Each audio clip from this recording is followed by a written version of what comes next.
Në përfundim të Olimpiadës së Gjuhës Shqipe, 8 nxënës nga Kosova janë shpallur fitues të kësaj gare mbarkombëtare, ndërsa 2 prej tyre janë nga komuna e Gjakovës. Toskana Gavci dhe Nina Kaja janë nxënëset që me përkushtim, talent dhe punë të palodhshme arritën të kurorëzojnë suksesin në këtë garë të rëndësishme arsimore. Normalisht që kjo është një sukses shumë i mirë dhe shumë domethënës për rrugtimin tim akademik.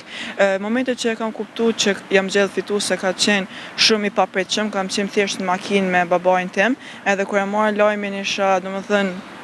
shumë e sigurt nëse nuk kisha mundësi ta besoja se kam rritur këtë sukses, sepse normalisht është një pjesë e imja që s'kisha besim që do të mund të arrija këtë sukses në mesin e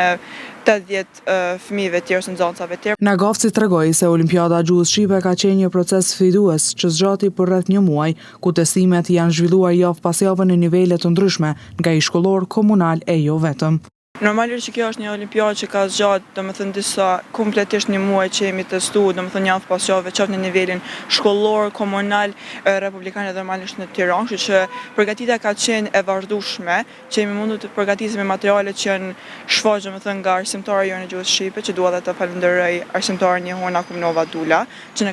na ka qendruar pranë, qoftë materiale që ndoshta nuk kemi njoftuar përpara, që ndoshta Shqipëria ose niveli arsimor në Shqipëri i ka dhe ne nuk i kemi, dhe na ka qëndruar pranë me detyrat ose me koncepte që nuk kemi mujtë mi kuptu. Për Nina Kajën, fitoria në Olimpiadën e Gjuhës Shqipe përfaqëson një krenari të veçantë. Ajo shpreh se ky sukses nuk është vetëm një arritje personale, por edhe një përfaqësim i denj i shkollës dhe qytetit të saj. Unë s'par jam dje befastuar, domethënë nuk e prita që kisha për të fituar, mirë, po gjithashtu jam shumë krenar që kam fituar për arsyen se ja kam ngritur sa më lart emrin e shkollës time Ullmorina, por gjithashtu edhe kam bërë krenar familjen, shtetin, por gjithashtu edhe kujdestarin tonë Jehona Kumnova Dula, e cila nuk është rastësi që kena fituar 2 nxënëse për njëjtës klasë, që jemi në të njëjtën kujdestare. Domethënë fal përkushtimit kësaj edhe ne kemi fituar dhe jam shumë e gëzuar që kam mujtë mi përfaqësoj shkollën time dhe qytetin tim. Sa i përket sfidave gjatë garës, ajo theksoi se momenti më i vështirë ishte gara fazën ndërkombëtare, ku pyetjet kishin një nivel më të lartë vështirësie dhe ishin të hartuara kryesisht nga Drejtoria e Arsimit e Shqipërisë.